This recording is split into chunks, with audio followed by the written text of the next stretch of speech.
Okay. Michael Harrow, what do you think of the DOJ arresting Chinese spies for setting up a fake police station? Fake New York police station. Yeah, it's been happening all over the world. The Canadians were the first ones to announce it, that in like Ottawa and Toronto, the Chinese had set up secret police stations and were basically arresting people in Canada for crimes against China, which not legal. There's a very, very, very significant Chinese population, wealthy Chinese population in Canada, especially in the West Coast, especially Vancouver. The population began to grow significantly in the 90s when the lease for Hong Kong was coming up and the UK was going to have to give Hong Kong back to China. Now, at the time, Hong Kong was part of the Commonwealth. And if you were part of the Commonwealth, you could go to other countries inside the Commonwealth without a visa. And you could, if you had $250,000 or more at the time cash on hand, you could basically get residency in Canada. So a lot of them moved to Vancouver. A shitload of them moved to Vancouver, especially a lot of ones tied to very wealthy industries and triads. But so we have a whole bunch of these folks that hyper-capitalist, not fans of the communist governments, that now have bases inside Canada, and the Chinese government wants them. Chinese government does not like the fact that they're not in China, where they can throw them in prison and seize everything that they have.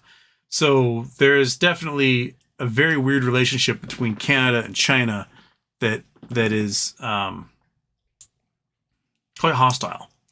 So, Canada arrests some Chinese national from Huawei. China arrests some missionaries from Canadian missionaries. I think there's a little tit for tat. But at the same time, it seems that all over the world, China is secretly setting up these police departments with officers of the law that are from the secret state police that, my guess is, disappear residents in a lot of nations around the world. So it seems like that's what they're doing in Chinatown in New York. That's what they're doing in Canada. But so far, the U.S. is the only one to arrest these dudes for being fake law enforcement. So,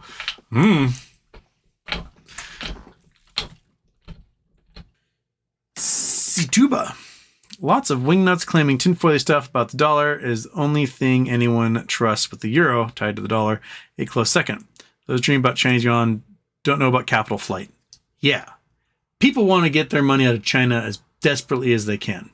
Really, really, really, really, really, really bad. The billionaires in China, any chance they can get to get their money out of China, they do. They don't want their money in China.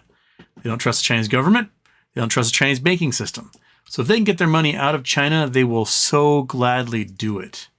They'll send their kids to private schools around the world, Switzerland, US, Great Britain, use an excuse to buy real estate, get some actual hard currency dollars out of China and into these other places.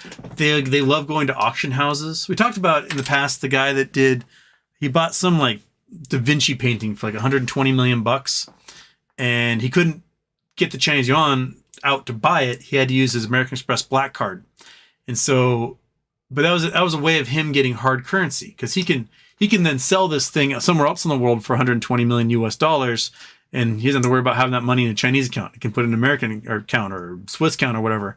But yeah, Chinese billionaires don't want their money in China. Just like Russian billionaires. Russian billionaires don't want their money in Russia. They want their money out where it counts, right? You want it in luxury yachts in Capri. You want it in mansions in Monaco. You want it in, racehorses in Coral Gables. You want your money anywhere except where you are, because you know what a corrupt country it is. You have no problem sucking it dry, but you're not going to shit where you eat. Get that stuff out. Get it to Dubai. Get it wherever you can. Huey, what's this comedian? Huey,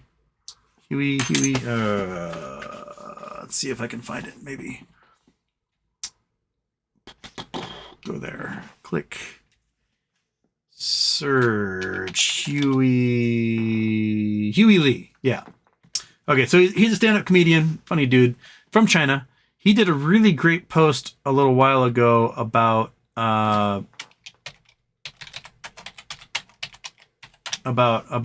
like the oh, I can't spell. Nope, still can't spell. Try that. Okay. Searching on the phone app is actually better than, oops, not that. That. Okay. All right. I don't know how many weeks ago it was. Where is... Must be this one again. Okay. This one? Yeah. Okay. It's a pretty great thread that he wrote up, as someone, Chinese perspective, dual citizen US and so on. People are hyped up about Chinese yuan just because of a shit post by Putin. Here's a thread on why the yuan will never become international currency. What the dollar, euro, yen, and other reserve currencies have in common is that you can sell them to other issuers anytime you want. You have peace of mind when you receive them as payment because you can exchange them for whatever currencies you need. China will never allow yuan to become freely exchangeable. You may have a hard time understanding why if you don't have a lot of local connections in China. In a nutshell, a free yuan would cause capital outflow of the scale of which you'd never seen. The wealth in China is concentrated in a small group of very, very rich people. These people's yuan denominated assets are more abundant than your wildest dream. You probably never heard of most of these people because they got rich from regime-related gray income. Unlike rich people in America, those in China are eager to get out of the country that made them rich. Right now, the only thing that limited their ability to flee is China's foreign exchange control. You're free to engage in corruption, but you can't bring your dough outside. Each individual can only buy $50,000 worth of foreign money legally every year. $50,000 is nothing for Chinese top asset holders. That's often why they lose in a Monaco casino in a single bet. The 50,000 quota, therefore, is an effective way to keep them in the country. If China agrees to buy yuan from foreign banks at any time they request, the rich people in China would easily smuggle cash out and buy US dollars from foreign banks. Based on the scale of their yuan wealth, yuan's value will collapse the moment they start to sell. Then you may ask, why do rich people want to leave China? I can't speak for them, but I know why I left China. First, political risks. Probably have more to do with those since I'm a dissident. But regime supporters have their own kinds of risks. Communist leaders are adept at purging their internal rivals. You are not rich today, but you are rich today, but if you fall out of favor, your wealth will be instantly turned into evidence for your prosecution. That's why Xi easily jailed tons of high-level officials after he won a succession fight. Second, entertainment. Yes, China has TikTok, but only a highly censored version. Other than that, when was the last time you watched a movie or listened to a song made in China? Just like Russia, China has lost its artistic potential due to decades of oppression. Third, children. Schools in China, because of their ideological functions, have to be cruel and disrespectful of their students. A happy campus would be considered disqualified based on my own experience. I would not want my kids to go to the schools I went to. As repulsive as those rich people are, they still love their children. That's why they send their children abroad whenever they can. If not for the foreign exchange control, they would certainly send out their whole wealth along with their children. In sum, I don't doubt for a minute that China will keep its foreign exchange control until the end of the CCP. A capital outflow of that scale would not only tank the yuan, but also tank the property market that props up the Chinese economy. Beijing won't let that happen. Yeah.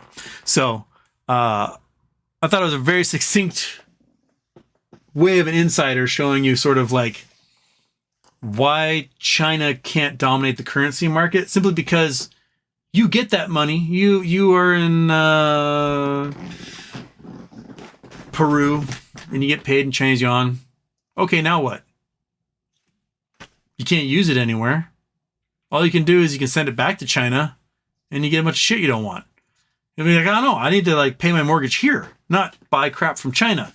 That's kind of the problem that China's gonna run into. Because if China allows this free exchange, I just realized the cat hit the thing again. If China allows this free exchange of currency, then the outflows from China would that absolutely just destroy the entire economy. People will be getting the hell out. Like, I'm done. I'm gone. Taking my billions. I'm out. I'm gonna go live in Monaco now, and that's the reality of it.